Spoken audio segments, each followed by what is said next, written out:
নেতাজি ইন্ডোরে চাকরিহারাদের সঙ্গে মুখ্যমন্ত্রীর বৈঠকের পরেই বিজেপির কালীঘাট চলো অভিযান, এক্সাইড মোড়ে দফায় দফায় বিক্ষোভ। লকেট চট্টোপাধ্যায়, ইন্দ্রনীল খা সহ বিজেপির নেতা কর্মীদের আটক করা হয়, সেই ছবি আপনারা এই মুহূর্তে দেখতে পাচ্ছেন। টেনে হিচড়ে প্রিজন ভ্যানে তোলে বিজেপির নেতা কর্মীদের পুলিশ।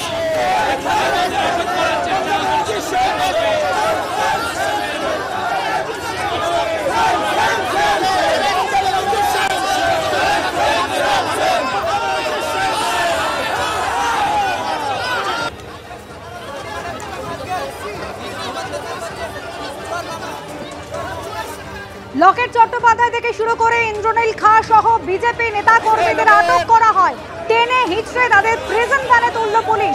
একেবারে শুরু থেকেই দ্বিস্তরীয় ব্যারিকেড তৈরি করে রাখা হয় যাতে কোনোভাবে এই যে জমায়েত হয়েছিল বিজেপি কর্মীদের, সেই জমায়েত এগোতে না পারে কালীঘাটের দিকে।